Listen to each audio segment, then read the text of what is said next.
മാർക്സിനെ പോലെ തന്നെ അധ്വാനവർഗത്തിന്റെ ദുരിതങ്ങൾ നേരിട്ട് കണ്ട് മനസ്സിലാക്കിയതിന് ശേഷമാണ് ഏംഗൽസും തന്റെ തത്വചിന്തയെ ആയുധമാക്കി പോരാടാനായിട്ട് ഇറങ്ങുന്നത്. കമ്മ്യൂണിസ്റ്റ് മാനിഫെസ്റ്റോ പോലെയുള്ള മഹത്തായ പല കൃതികളും മാർക്സ് ഏംഗൽസ് സൗഹൃദത്തിൽ പിറന്നതാണ്.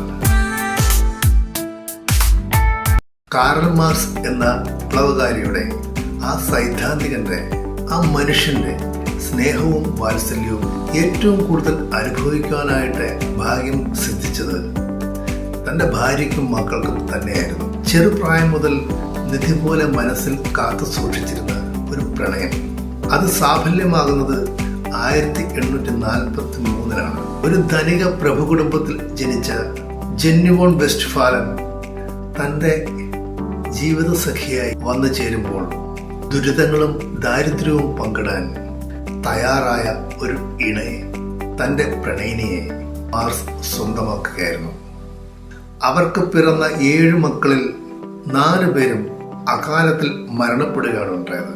ദാരിദ്ര്യത്തിലും മാനസിക വ്യഥകളിലും എപ്പോഴും തുണയായി അവൾ ജെന്നി വോൺ മാർക്സിന് കൂടെ ഉണ്ടായിരുന്നു. ഭക്ഷണത്തിനും വീട്ടു ചെലവുകൾക്കും ആതുര സേവനങ്ങൾക്കും മറ്റും പണം കണ്ടെത്തുവാൻ കഴിയാതെ ഹീനമായ സാഹചര്യങ്ങളിൽ ജീവിക്കേണ്ടി വന്നപ്പോൾ പലപ്പോഴും ഏംഗൽസ് ആണ് കുടുംബത്തെ സഹായിച്ചിരുന്നത്.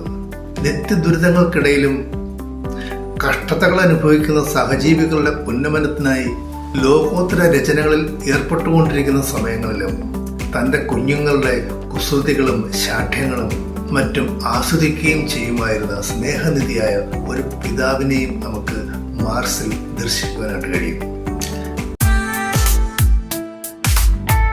മാർക്സിന്റെ ആദ്യത്തെ രചന എന്ന് പറയാവുന്നത് 1841 ജർമ്മനിയിലെ ജന യൂണിവേഴ്സിറ്റിയിൽ അവതരിപ്പിച്ച ഒരു പ്രബന്ധമാണ്.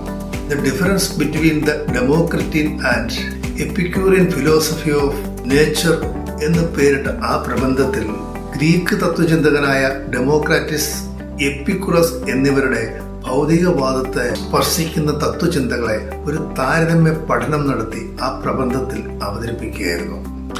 ലോകപ്രസിദ്ധമായ കമ്മ്യൂണിസ്റ്റ് മാനിഫെസ്റ്റോ ഏംഗൽസുമായി ചേർന്ന് രൂപപ്പെടുത്തിയതാണ്. തൊഴിലാളികളാണ് ലോകത്ത് ഏറ്റവും കൂടുതൽ പരിഗണന ലഭിക്കേണ്ടവർ എന്നും നിലനിൽക്കുന്ന മുതലാളിത്ത വ്യവസ്ഥകളിൽ സജീവമായിരുന്ന ചൂഷണങ്ങളെ വ്യക്തമായി ചോദ്യം ചെയ്തുകൊണ്ടും കമ്മ്യൂണിസ്റ്റ് മാനിഫെസ്റ്റോ ഇന്നും ലോകത്ത് നിലനിൽക്കുന്നു.